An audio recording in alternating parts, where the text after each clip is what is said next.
Start. उपाध्यक्ष महोदय, मैं आपका बड़ा आभारी हूँ कि आपने मुझे बोलने के लिए समय दिया है। मैं आपसे निवेदन करना चाहता हूँ कि मुझे कुछ अधिक समय दिया जाए, क्योंकि मुझे काफ़ी बातें सदन के सामने रखनी हैं। कुछ महीने पहले रेल मंत्री जी ने जिन परिस्थितियों में रेल मंत्रालय संभाला, वे बड़ी कठिन परिस्थितियाँ थीं।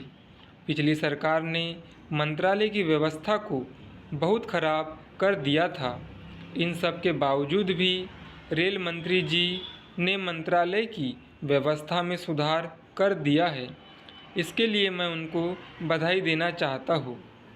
मैं बड़े गर्व के साथ कह सकता हूँ कि पिछले कुछ महीनों में इन सभी कठिनाइयों का सामना सफलता के साथ किया गया है।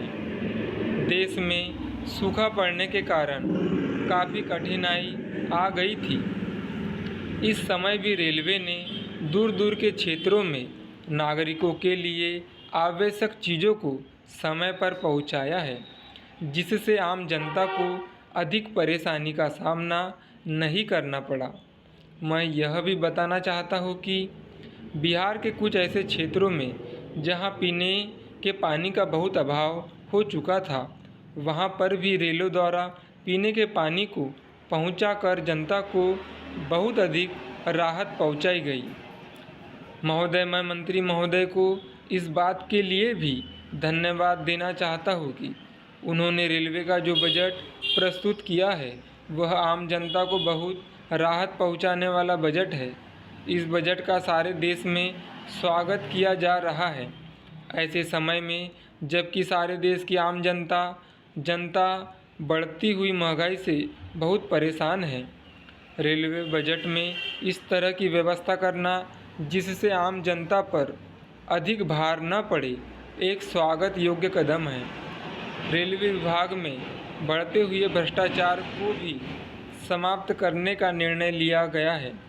जब तक सरकार अपने मंत्रालयों और विभागों में फैले भ्रष्टाचार को समाप्त करने का प्रयास नहीं करती, तब तक किसी भी प्रकार से देश का विकास नहीं हो सकता। यह सोचने योग्य बात है। मैं रेल मंत्री जी से निवेदन करना चाहता हूँ कि वे इस तरह की व्यवस्था करें जिससे भ्रष्टाचार को बढ़ाने वाले लोगों को ऐसी सज़ा दी जा सके कि भविष्य में कोई भी ऐसा कदम उठाने की हिम्मत न करे और मंत्रालय के काम में बाधा न पड़े। महोदय, मैं फिर आपका आभार प्रकट करता हूँ कि मुझे बोलने का समय दिया गया। सभापति महोदय, आज इस सदन में जिस विषय पर चर्चा हो रही है, वह काफ़ी महत्वपूर्ण है और हमारी भावी पीढ़ी से जुड़ा हुआ है। मुझे भी अपने विचार प्रकट करने के लिए आपने जो अवसर प्रदान किया है, उसके लिए मैं आपका आभार प्रकट करता हूँ और हार्दिक धन्यवाद देता हूँ। शिक्षा जैसे विषय पर बहुत कुछ कहा जा सकता है। चूँकि मेरे हिस्से में बहुत कम समय आया है और मेरे से पूर्व कई माननीय सदस्य इस पर विचार प्रकट कर चुके हैं, इसलिए मैं कम से कम समय में इस संबंध में अपना मत प्रकट करने का प्रयत्न करूंगा।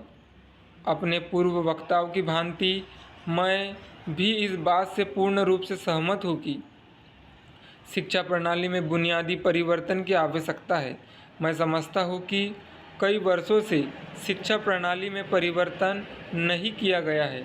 देश की परिस्थितियों के अनुसार शिक्षा प्रणाली बनाई जाती है। आज की शिक्षा प्रणाली पुरानी परिस्थितियों के अनुसार निर्धारित की गई थी, जो आज के समय के अनुसार ठीक नहीं है। आज देश को प्रगति की ओर ले जाने के लिए जिन साधनों की ज़रूरत है, उन्हीं के अनुसार शिक्षा प्रणाली बनाई जानी चाहिए।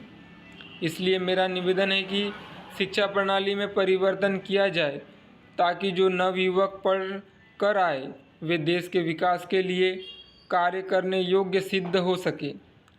यह सभी जानते हैं कि जो विद्यार्थी शिक्षा ग्रहण कर रहे हैं, भविष्य में उन्हीं के ऊपर देश का भार पड़ना है। आज हम सभी को गंभीरता से यह विचार करना है कि हम किस प्रकार की शिक्षा अपने नवयुवकों को दें। जिससे वे सही रूप से देश का भार संभाल सके। आज देश जिन परिस्थितियों से गुजर रहा है उसके अनुसार हमें सही शिक्षा देकर अपने नवयुवकों को तैयार करना है। इससे न केवल युवा पीढ़ी को नई दिशा मिलेगी बल्कि देश को भी एक गति मिलेगी। महोदय, मैं आपसे यह भी निवेदन करना चाहता हूँ कि महत्वपूर्ण विषय पर चर्चा के लिए अधिक समय दें ताकि सभी सदस्यों को अपने विचार व्यक्त करने का अवसर मिल सके और शिक्षा के संबंध में ऐसी नीति बन सके जिससे देश को लाभ मिल सके। मैं निवेदन करना चाहता हूँ कि तथा अपनी ओर से सुझाव देना चाहता हूँ कि सबसे पहले शिक्षा के बुनियादी ढांचे में परिवर्तन किया जाए। स्टॉप।